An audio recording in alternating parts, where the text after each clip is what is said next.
Salam sejahtera di dalam kasih Tuhan kita Yesus Kristus. Puji Tuhan sekali kita bisa kembali beribadah bersama-sama. Saudara-saudara mungkin sudah menyempatkan diri berlibur. Libur itu bukan berarti harus keluar dari Surabaya. Libur itu juga bukan berarti harus punya acara yang menghebohkan.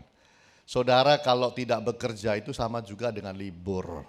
Nah kita kan baru saja memasuki akan libur nasional sehingga semua kita libur dan mungkin sebagian besar kita belum pulang sampai hari ini karena mereka masih liburan. Puji Tuhan. Saya berharap bahwa jemaat HFC walaupun di luar kota, luar negeri mereka bisa ambil bagian untuk melihat lewat live streaming akan ibadah kita dan ikut ibadah. Saya pun kalau keluar negeri saya usahakan kalau jamnya sudah live streaming biar di jalan tol di mana saya coba buka dan saya besarkan satu mobil sama-sama dengerin khotbah, sama-sama didengerin, kemudian saya capture, saya foto, lalu saya kirim ke koordinator kepada teman-teman untuk menyatakan sedang menikmati juga bersama-sama ibadah yang ada lewat live streaming. Nah, Bapak Ibu yang Tuhan Yesus kasihi, di tahun 1983 ada seorang penginjil cilik, namanya adalah Caleb, beredar luas di media sosial. Saya tidak sebut nama lengkapnya, tapi penginjil cilik ini sangat terkenal. Jadi masih sangat kecil, udah disuruh khotbah di mana-mana. Karena rupanya waktu dia masih kecil itu dapat satu urapan Allah yang besar dalam hidupnya. Jadi dia itu justru diundang dari persekutuan ke persekutuan, mungkin dari gereja ke gereja, kemana saja. Orang tuanya antar dia. Waktu dia khotbah, urapan seperti seorang pengkhotbah. Waktu dia berkhotbah, sama seperti seorang pendeta, hanya badannya kecil dan anaknya masih suara anak-anak. Tetapi ketika dia sudah selesai berkhotbah, apakah itu KKR, kesembuhan, dan lain sebagainya. Dia kemudian selesai, ya dia main seperti anak kecil. Dia sekolah seperti seorang anak kecil. Tapi kalau dia naik mimbar, dia bicara seperti seorang yang betul-betul diurapi Allah. Anak ini cukup ngetop. Dan pada zaman itu, saya masih ingat, saya sendiri pun masih SMA. Banyak, beberapa saya tahu ada anak-anak yang dipakai Tuhan khotbah. 1 jam, 1,5 jam. Yang duduk datang itu saudara ribuan. Karena saya ikut juga hadir. Dengerin mereka-mereka ini. Dan singkat cerita, Caleb yang kecil bertumbuh menjadi besar. Dan punya pergaulan sendiri. Tetapi kisahnya sedikit berubah. Penginjil cilik ini kemudian disebutkan di dalam media sosial. Hidupnya berubah. Mulai dalam hidup dan terjerembab di dalam kehidupan pergaulan bebas. Mulai kenal yang namanya narkoba. Mulai kenal yang namanya free sex. Dan yang terakhir ketika saya baca itu di media sosial dikatakan dia juga kalau tidak salah mengidap HIV. Saya membaca karena saya ingin tahu bagaimana seorang yang melayani Tuhan lalu mengidap HIV. Itu sebabnya saya baca kisah tersebut saudara. Menyedihkan. Mulainya bagus. Endingnya kurang bagus. Saat ini dia sudah berubah. Sudah bertobat. Sudah cari Tuhan lagi. Tapi juga penyakitnya masih ada. Dia bilang menyesal. Semua yang dia lakukan. Menyesal. Kenapa dia izinkan hidup terjebak di dalam perkara-perkara yang salah sebagai seorang anak muda. Yang waktu kecil dipakai Tuhan luar biasa. Tapi waktu remaja, setan betul-betul menyerang kehidupannya. Saudara yang Tuhan Yesus kasihi, kita hidup, kita harus jaga hidup kita. Amin. Kita mulai dengan baik bersama-sama dengan Kristus. Pastikan bahwa saudara di dalam perjalanan ini akan menyelesaikan dengan baik. Sama seperti Paulus berkata, aku telah mencapai garis akhir. Mencapai garis finish dengan baik. Jangan jadi orang yang tenggelam di tengah jalan, terjegal di tengah jalan, menjadi orang yang kemudian dihantam dan dihancurkan oleh si jahat di tengah jalan. Tugas saudara dan saya adalah menjaga diri, berdiri teguh sampai Yesus datang. Amin Bapak Ibu. Di tengah-tengah perjuangan hidup, di tengah-tengah mengalami badai hidup, di tengah-tengah mengalami onak dan duri dalam hidup, ambil satu komitmen. Apapun terjadi, saya akan berdiri tegap dan teguh di dalam iman saya kepada Yesus Kristus. Amin Bapak Ibu. Ini yang kita harus jaga. Kalau manusia yang hanya hidup mengandalkan berkat. Oh enak jadi Kristen supaya diberkati. Kalau berkat itu menjadi pegangan saudara, bukan Kristus, Anda ada di dalam pijakan yang salah. Pegangan kita adalah Kristus. Sekarang sampai selama-lamanya. Apapun terjadi di dalam hidup, Kristus. Titik. Tidak berubah. Injil, firman, Alkitab tetap dalam hidup. Tidak berubah. Di dalam hidup setiap kita harus belajar menjadi orang yang semakin hari semakin taat. Kekristenan itu bicara taat Bapak Ibu. Amin. Kristen itu bicara taat. Itu sebabnya di dalam bulan ini kita menyoroti mengenai obedience factor. Faktor-faktor ketaatan. Supaya saudara dan saya menjadi pribadi-pribadi yang belajar bagaimana lebih taat. Kenapa taat itu penting? Karena taat itu merupakan pelanggaran yang pertama yang dilakukan manusia dalam sejarah manusia, yaitu Adam dan Hawa. Disuruh supaya jangan diambil buah yang tidak boleh dimakan itu. Justru diambil.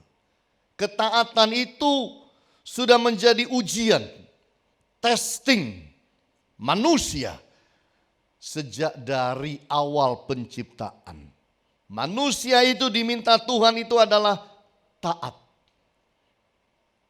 Taat itu tidak pakai biaya.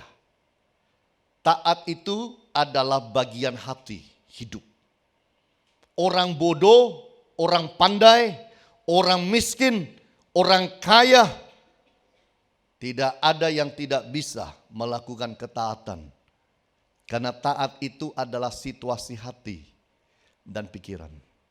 Itu sebabnya kita perlu belajar membangun diri menjadi orang-orang yang tambah hari mentaati firman.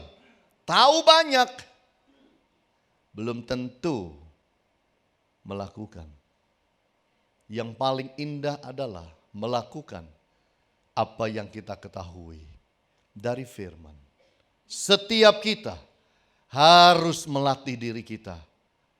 Melatih hidup menjadi pribadi yang tambah hari, tambah taat kepada Allah.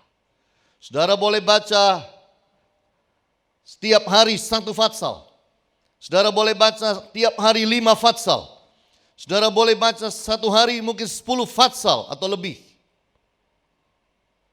Satu yang Tuhan minta. Taat. Mentaati apa yang dibaca. Setiap kita jatuh bangun di dalam hal ketaatan.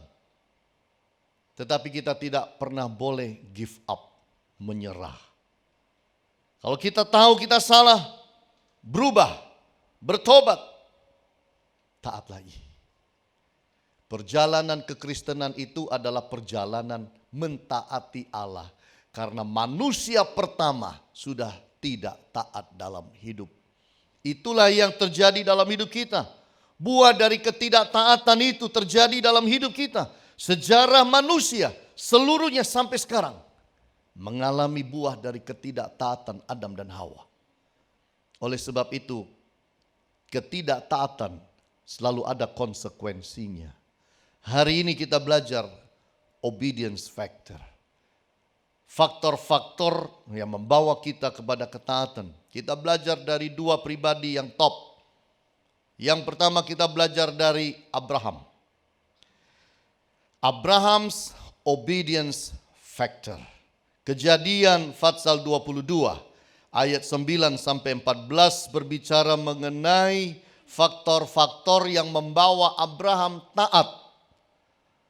Supaya kita bisa mencontoh dari Abraham bagaimana hidup jadi orang mentaati Allah.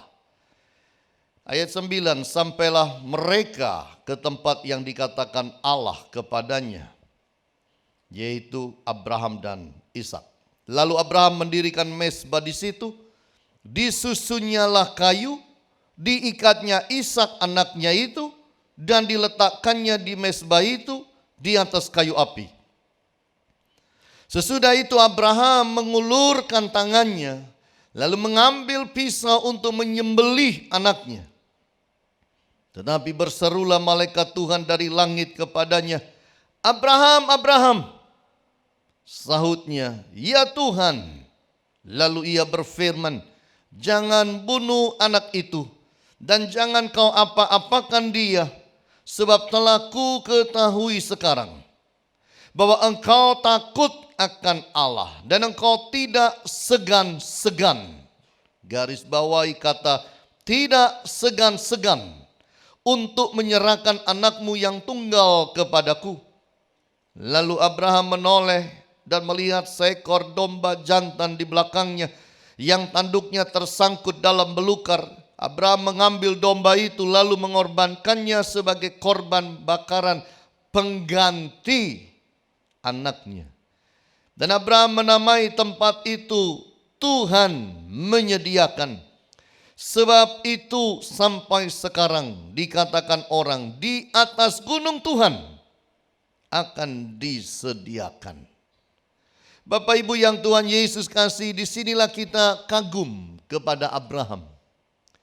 Kita kagum pada Abraham bukan karena dia kaya. Kita kagum kepada Abraham bukan karena Abraham itu bisa dengar suara Tuhan. Berapa banyak kita kagum kepada hamba-hamba Tuhan yang bisa dengar suara Tuhan. Tapi kalau saudara mau tahu, Allah itu tidak pernah kagum pada orang yang bisa dengar suaranya. Allah itu lebih kagum pada orang yang mentaati suaranya. Amin Bapak Ibu. Ini sesuatu yang sangat indah. Karena Ishak itu anak perjanjian dan hanya satu.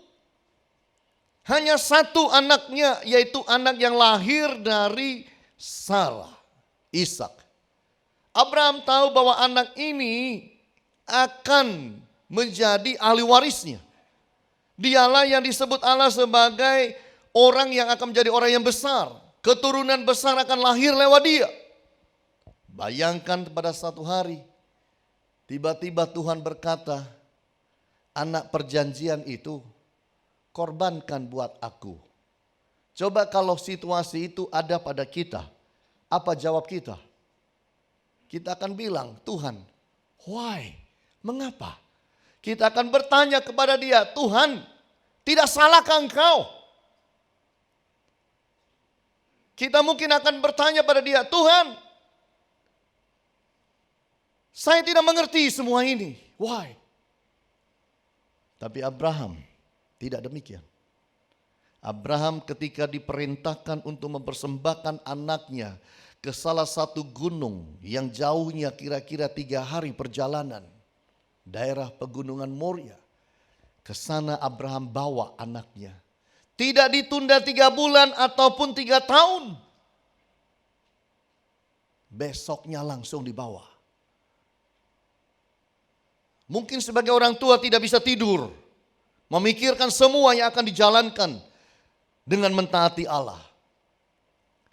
Tetapi dia tetap membawa dirinya mentaati Allah. Ini sesuatu yang indah. Hidup itu kita bisa baca Alkitab 1000 kali mungkin. Hidup itu kita bisa hafal 1000 ayat mungkin. Tapi mari bertanya pada diri masing-masing. Berapa banyak ayat yang kita taati? Sudahkah saya hidup mentaati panggilan Allah? Ini paling penting. Bahwa Allah itu punya panggilan atas setiap hidup saudara masing-masing. Tidak semua dipanggil jadi hamba Tuhan. Tapi semua kita dipanggil menjadi saksi. Semua kita dipanggil menjadi terang Allah. Semua kita dipanggil untuk memuliakan Allah. Dengan segala talenta karunia yang dianugerahkan dalam hidup saudara dan saya.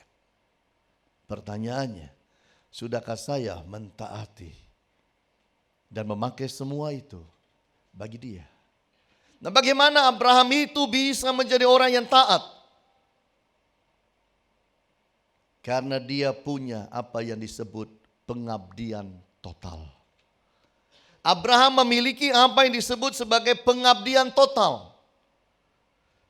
Bahwa hidup ini adalah untuk Allah. Saya diciptakan ada di dalam dunia bukan untuk kepentingan saya. Saya diciptakan adalah untuk Dia.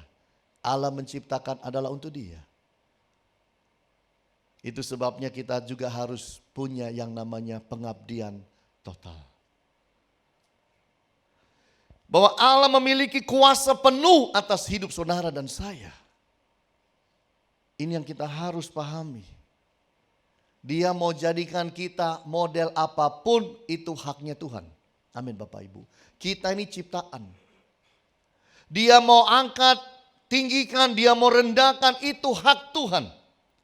Dia mau taruh kita lahir di Indonesia atau lahir di Hong Kong, lahir di Amerika. Dalam keluarga si A, si B, si C, si D. Itu hak Tuhan. Jangan komplain. Karena Dia berdaulat. Bagaimana hidup saudara dan saya? Tinggal satu. Memberikan sebuah pengabdian kepada Dia. Ada orang yang hidup untuk dirinya sendiri. Ada orang yang hidup untuk Allah. Untuk siapakah saudara hidup? Bukankah kita harus hidup untuk pencipta kita? Apa yang kita sudah kerjakan buat Dia? Abraham memiliki apa yang disebut dengan kasih yang tertinggi. Sampai Allah pun bicarakan itu. Jangan kau apa-apakan dia, sebab telah ku ketahui sekarang bahwa engkau takut akan Allah, dan engkau tidak segan-segan menyerahkan anakmu yang tunggal kepadaku. Dengan lain kata Allah bilang, sekarang aku tahu isi hatimu. Engkau mengasihi aku lebih dari siapapun dan segala apapun. Kasih yang tertinggi kepada Allah membawa saudara bisa mentaati Dia. Kasih yang tertinggi. Itu sebabnya di dalam hidup ini, mari selalu ingatkan diri. Siapa yang paling kita kasihi dalam dunia ini? Atau apa yang paling kita kasihi dan sayangi dan yang paling berarti di dalam hidup ini? Tuhan atau uang? Tuhan atau masa depan? Tuhan atau segala hobiku? Apa yang paling besar dalam hidup kita? Harusnya Tuhan. Kita belajar mengasihi Dia lebih dan lebih dan lebih setiap hari. Sampai kita mencapai satu kedudukan di mana kita mengasihi Allah itu tiada tertandingi.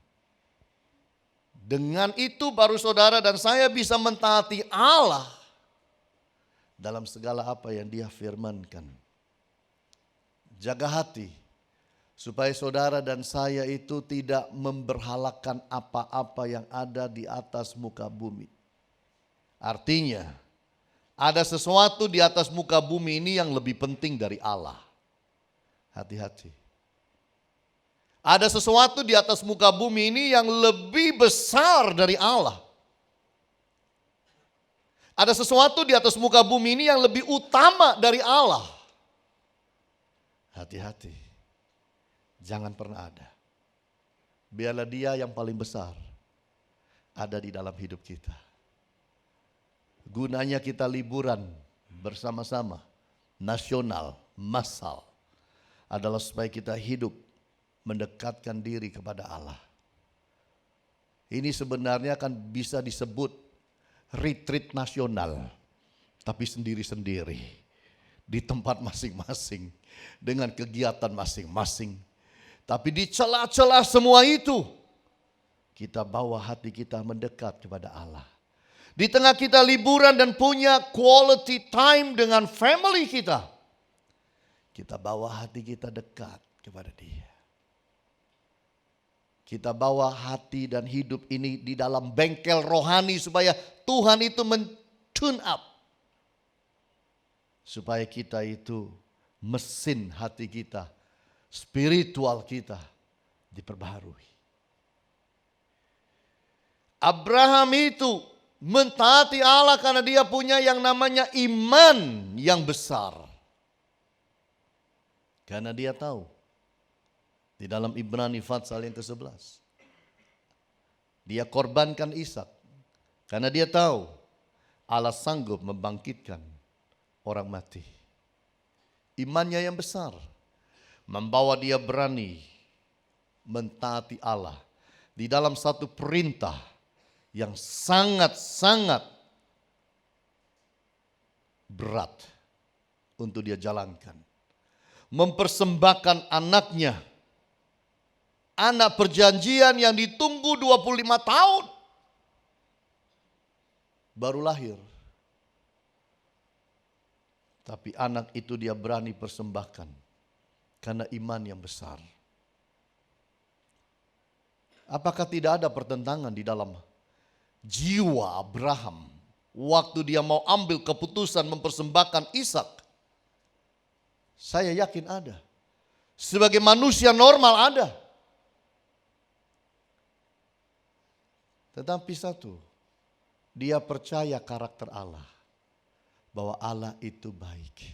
Itu. Allah tidak sedang main-main dengan dia. Allah tidak sedang ingin mencelakakan dia.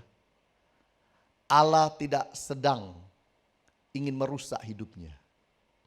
Dia mempercayai karakter Allah. Itu yang membuat Abraham selalu bisa menyembah Allah. Itu yang membuat Abraham berani berkorban bagi Allah, mentaati Allah. Karena dia percaya karakter Allah. Tahukah saudara tipuan kepada Adam dan Hawa waktu disuruh ambil dan makan buah itu oleh si jahat? Terbesit di dalam apa yang dia ucapkan. Supaya Adam dan Hawa berpikir bahwa Allah itu tidak baik. Kalau Allah baik, kenapa kamu tidak boleh makan? Toh buah itu menghasilkan pengetahuan yang baik dan pengetahuan yang jahat. Supaya kan kamu bisa menghindar dari yang jahat. Kalau memang Allah itu baik, kenapa sih yang buah yang kayak begitu dahsyat hebatnya kamu sampai tidak boleh? Tuhan tuh ada apa-apa sama kamu? Tidak baik Tuhan itu. Hati-hati. Nah itu yang masuk. Makanya dilawan, diambil, dimakan. Dosa. Jadi setan zaman sekarang kerjanya sama. Gak pakai buah lagi. Setan pada zaman sekarang sama datang kepada anak-anak Tuhan. Lalu bilang begini. Kalau Tuhanmu baik, kenapa sampai sekarang gak kaya-kaya kamu? Kalau Tuhan yang kau sembah itu baik, kenapa kamu sakit seperti ini? Kalau Tuhan yang kamu sembah itu baik, kenapa nasibmu seperti ini? Setan datang dengan pertanyaan yang sama. Untuk menggoyahkan anak-anak Tuhan. Supaya anak Tuhan kemudian mengambil kesimpulan dalam hati. Iya, sebaik-baiknya Tuhan, ada tidak baiknya juga. Bahaya. Bahaya. Itu namanya kita sudah terjebak di dalam mindset cara berpikir yang setan mau. Kita harus jadi seperti Ayub. Apa saja yang dia alami, dia bilang, God is good. Allah itu baik. Amin Bapak Ibu. Apa yang terjadi dengan hidup kita bukan untuk membuat manusia menghakimi Allah itu seperti apa. Apapun terjadi, kita akan tetap berkata, God is good.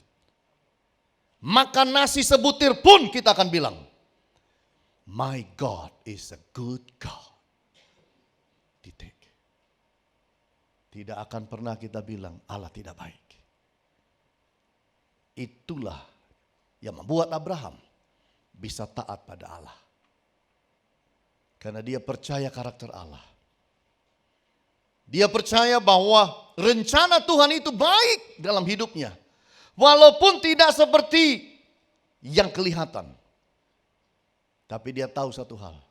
At the end, pada akhirnya, rencana Allah itu baik. Sebab kalau Allah tidak punya rencana yang baik, dia bukan Allah. Allah itu pasti punya rencana baik. Mungkin tidak sama dengan cara pandang kita. Tidak sama dengan yang kita inginkan. Tapi ketidaksamaan itu tidak akan mengubahkan dia dari Allah yang baik. Mungkin di dalam hidup ini kita mengalami hal-hal yang kelihatannya tidak baik. Jangan kita berucap Allah tidak baik. Jangan. Karena kita tidak tahu ujungnya. Itu sama dengan cerita Genghis Khan kemana-mana pergi naik kudanya. Dengan baju tentaranya, pengawalnya banyak. Dia naik kuda kemana-mana, gagah, perang, menang terus. Selalu bawa di tangannya, di pundaknya, yaitu seekor elang kesayangannya. Sampai satu kali waktu dia kehausan. Lalu dia lihat ada air menetes dari batu-batuan. Dia ambilkan yang namanya alat penadah, dia tadain air itu. Entah berapa jam dia tanda sampai penuh. Lalu setelah penuh, dia mau minum. Waktu dia mau minum, burung elangnya itu yang tadi terbang-terbang di atas, menukik tajam, senggol mangkuknya, air itu jatuh. Genghis Khan bilang, dasar lu, burung kurang ajar, gak tahu sekolah. Diambil lagi, nada lagi jam-jaman. Mau minum lagi. Tanpa dia tahu, burungnya menukik tajam. Sambar lagi tangannya, jatuh lagi yang kedua. Genghis Khan bilang, sabar itu ada batasnya. Dia tadain lagi kali ini. Dia bilang, lu datang lagi, gua sebet dengan pedang. Bener, dia pura-pura minum. Mau minum, bener-bener burungnya datang. Elang kesayangannya disebet dengan pedangnya. Badan dan leher pisah. Dia bilang, dasar burung tidak tahu diri. Disayang kok kayak begitu. Lalu dia bilang, kalau sekarang aku nada lagi, mau berapa jam lagi? Mendingan aku naik ke atas. Langsung cedok minum. Jadi dia berusaha naik ke atas goa itu. Melihat, waktu dia sampai di atas itu, dia lihat. Air yang netes itu datang dari sebuah kolam kecil di atas. Terjadi karena perubahan alam. Airnya jernih bersih. Tapi di dalam air ada bangkai ular. Yang kalau dia minum, itu beracun. Dan dia mati. Burungnya tahu itu. Genghis Khan tidak tahu. Burungnya tahu kalau dia minum, tuannya mati. Burungnya itu menyelamatkan tuannya. Dengan disenggol terus tangannya. 2 kali disenggol. Karena dia cinta sang tuan. Tuannya tidak mengerti. Dipikir cari gara-gara terus. Setan nih burung satu ini. Jadi disebet. Ketika dia tahu apa yang terjadi, dia pulang, dia gendong leher dan badan elang yang sudah sangat mencintai dia. Tapi dia salah sangka. Dan dia kuburkan baik-baik. Menyesal hati. Karena sempat berpikir burung elang ini jahat. Jangan sampai saudara dan saya berpikir Allah itu jahat. Apa saja terjadi dalam hidup ini, God is good. Amin. Jangan sampai nanti di ujung akhir hidup kita, waktu ketemu Tuhan baru kita bilang, oh Tuhan, aku salah dulu di dunia, ternyata Engkau baik. Jangan. Mulai dari sekarang melatih diri.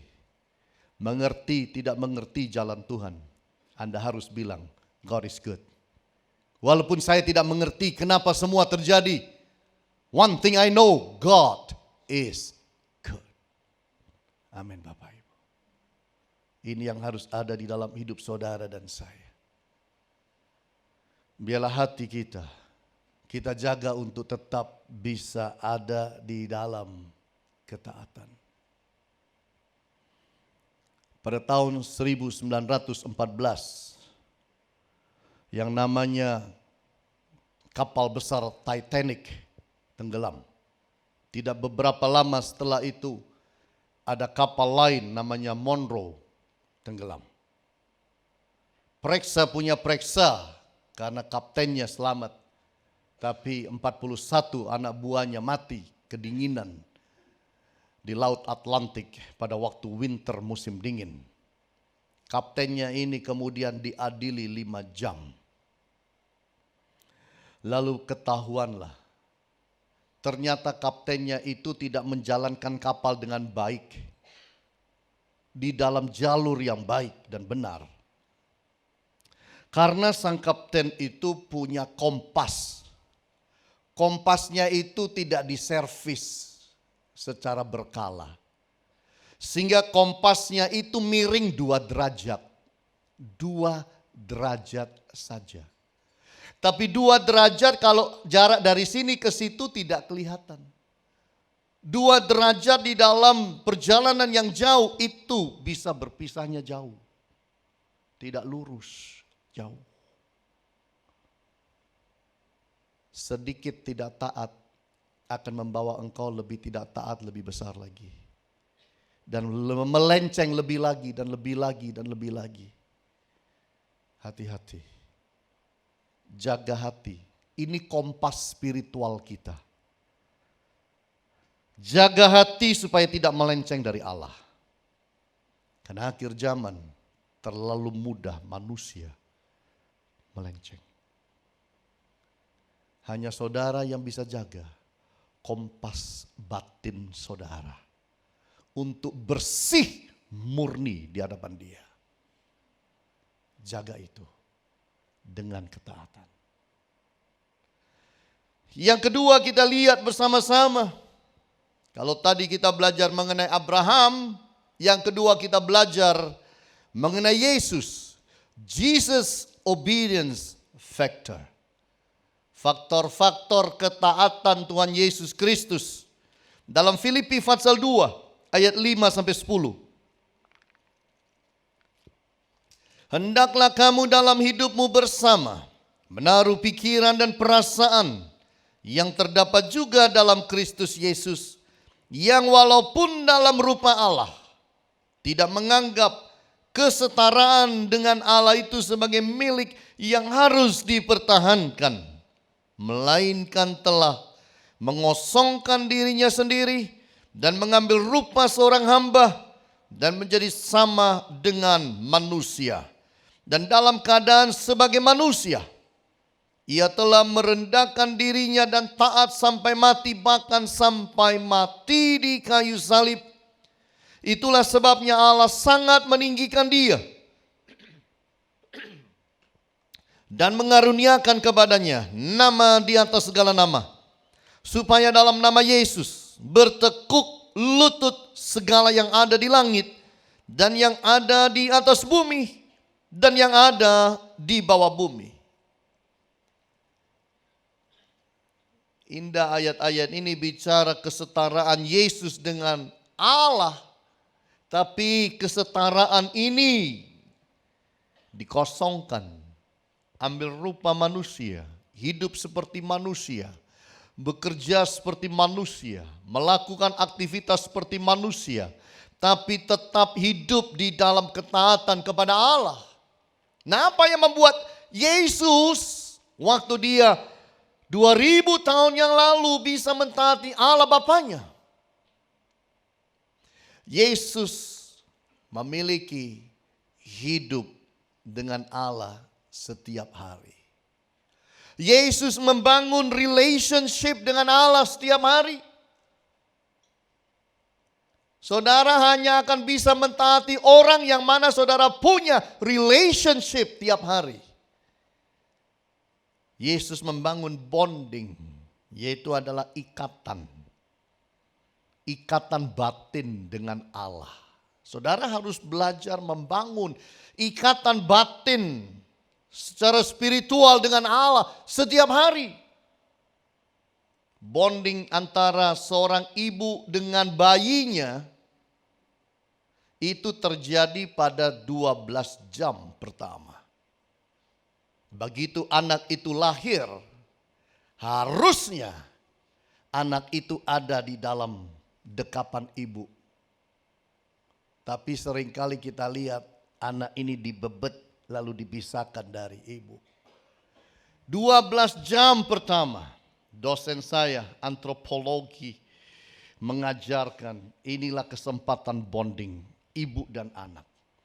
Lalu kemudian nanti diteruskan ketika ibu merawat anaknya dan menyusui anaknya, itu terjadi ikatan batin antara bayi dan ibunya, jalan terus. Tapi 12 jam pertama itu sangat penting, ikatan yang sangat luar biasa terjadi di situ. Kita harus belajar punya bonding dengan Allah. Satu ikatan spiritual yang sangat kuat dengan Tuhan setiap hari. Itu yang akan beri saudara kemampuan, kekuatan mentaati firman Allah yang sulit. Kalau tidak, kita akan lewat. Itu yang membangun trust. Karena bangun hubungan tiap hari, itu akhirnya membangun sebuah kepercayaan antara kita dengan Allah. Itu membangun sebuah knowledge. Karena bersekutu dengan Allah tiap hari, kita akan punya yang namanya pengetahuan yang baik dan benar mengenai Allah setiap hari. Itu yang Yesus punya. Itu sebabnya Alkitab bilang, kadang-kadang dia berdoa pagi-pagi. Kadang dia berdoa semalam-malaman. Yesus tidak pernah mengosongkan diri dari hubungan dengan Allah. Liburan ya liburan, saat teduh jalan terus. Amin. Harus. Luar negeri, luar kota, luar pulau. Tidak boleh buat saudara absen dari ibadah secara pribadi dengan Allah. Itu yang membuat kita tetap taat. Yesus memiliki yang namanya mengosongkan diri.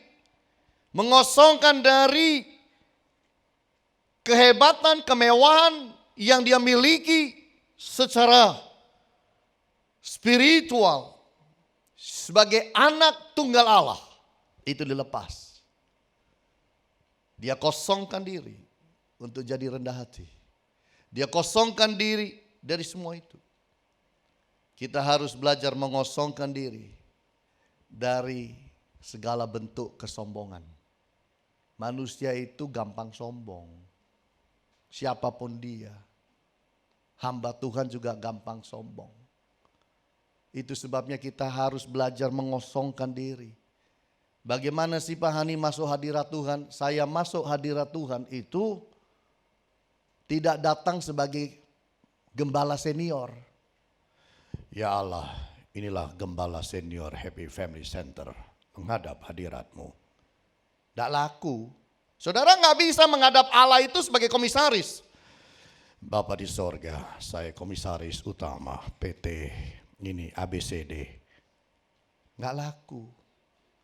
Masuk hadirat Tuhan itu sebagai pribadi. Tuhan, inilah hambamu, Hani, anakmu, datang kepadamu.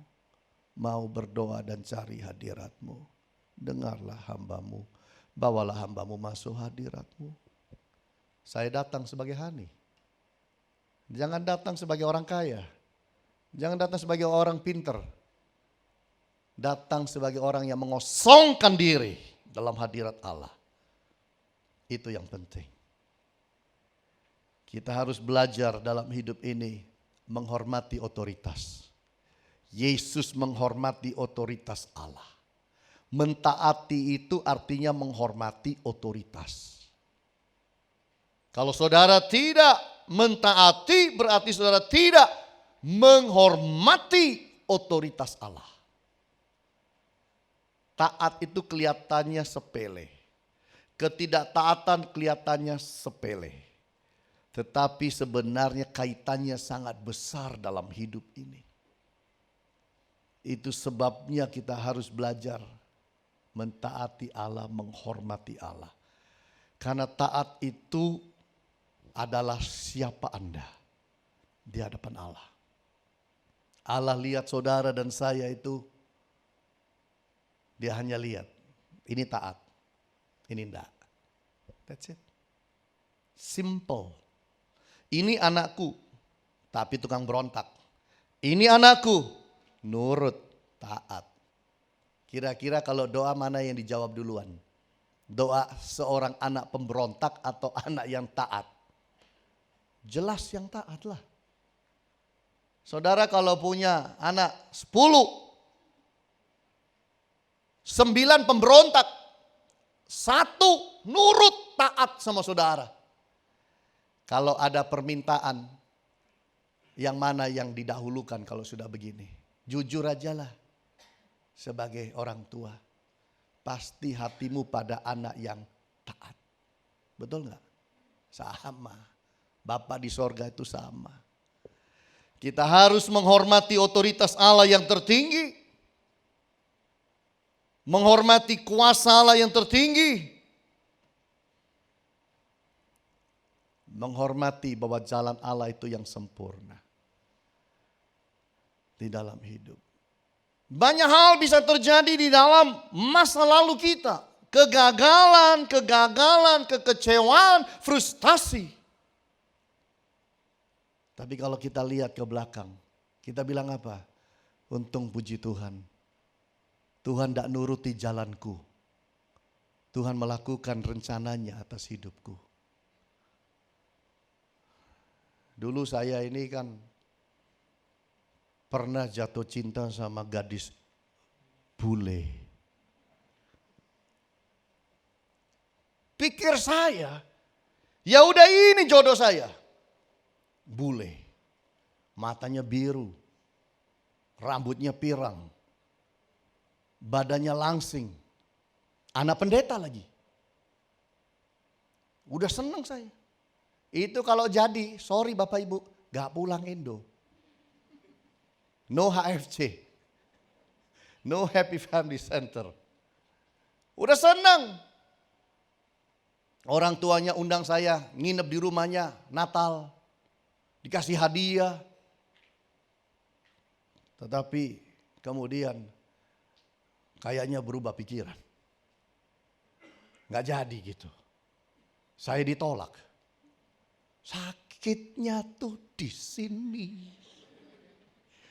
Oh, gak bisa kerja. Stres, frustasi, marah dengan situasi. Termasuk mempertanyakan Tuhan. Lama-lama sembuhlah. Singkat cerita, pulang Indonesia, kerja segala macam. Kenal Ibu Agnes, menikah. Katakan sampai sekarang. Lalu saya lihat ke belakang. Sekarang saya bisa bilang satu hal. Untung Tuhan tidak nuruti hati saya waktu saya masih muda. Untung dia tidak nuruti itu. Walaupun mungkin saya tidak terima waktu itu, dia tidak peduli. Karena jalannya lebih baik. Hani Layantara adalah dengan Agnes Maria. Dan itu sebabnya saya bersyukur. Punya Allah yang tidak selalu harus nuruti saya. Karena jalan saya belum tentu sempurna. Tapi jalan dia sempurna. Hidup ini sebenarnya simple. Jadi Kristen itu simple. Cuma dua. Mau taat atau mau tidak taat. Pilih yang mana? Mari belajar dari Abraham. Hidup taat. Mari belajar dari Yesus yang dikatakan taat sampai di atas kayu salib. Taat itu adalah perjalanan hidup setiap hari. Saudara dan saya harus sama-sama belajar mentaati firman. Tuhan Yesus berkati. Haleluya. Amin.